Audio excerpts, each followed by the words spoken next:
நமஸ்தே. அம்மா பகவான் சரணம். டிசம்பர் 12 என் மருமகளுக்கு கேன்சருங்க, தைராய்டு கேன்சரு. அந்த தைராய்டு கேன்சர்னு பெங்களூர் மணிப்பால் ஹாஸ்பிட்டலில் கன்ஃபார்மாக சொல்லிட்டாங்க.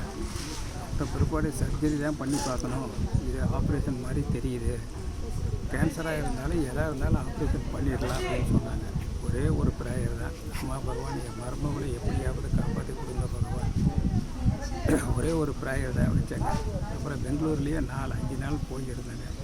ஆப்ரேஷன் முடிஞ்சது 6 மணி நேரம் 7 மணி நேரம் ஆப்ரேஷன் முடிஞ்சது.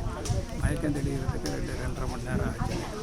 அப்புறம் இனிமேல் ஒன்றும் பிரச்சனை இல்லை, இனிமேல் உங்களுக்கு கேன்சர் தைராய்டு நாங்கள் செக் பண்ணி பார்த்துட்டோம், இதில் எந்த விதமான கேன்சர் ஃபார்மும் இல்லைன்னு சொல்லிட்டாங்க. இருந்தாலும் அயோடின் அந்த மருந்து அமெரிக்காவிலேருந்து வருதுங்க.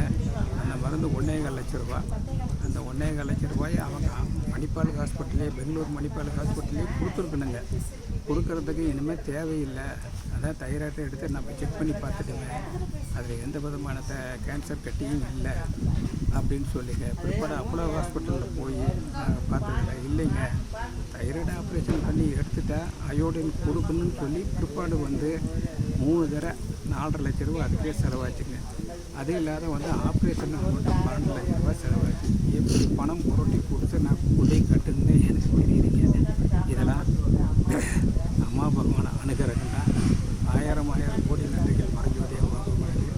என் பேர பையனுக்கு ஜனவரி 12ஆம் தேதி பிரெயின் ஃபீவர், ஸ்கூலுக்கு போயிட்டு வந்தேன். 15 வருஷம்தான் ஆகுது, 5ஆவது படிக்கிறாங்க. பிரெயின் ஃபீவர் 31 நாள் காய்ச்சலே நிற்கல. நாங்கள் ஈரோட்டில் வச்சு பார்த்தோங்க. அப்புறம் கேஎம்சிஹெச்சில் கொண்டு போய் எமர்ஜென்சி வார்டில் அட்மிட் பண்ணி பார்த்தோங்க. பையன் கோமா ஸ்டேஜுக்கு போயிட்டான், இனிமேல் எங்களால் ஒன்றும் பண்ண முடியாது அப்படின்னு சொல்லிட்டாங்க. பிற்பாடு சாம்பிளிச்சர் டீக்கிட்ட ஃபோன் பண்ணி சொல்லி வேறு பேர பையனுக்கு பிரெயின் ஃபீவர் வாட்ஸ்அப்பில் போட்டு விடுங்க, தாசாஜிக்கு ப்ரேயர் பண்ணுங்க அப்படின்னு சொல்லி 11 நாள் ஐசியூ வார்டில் இருந்தாங்க.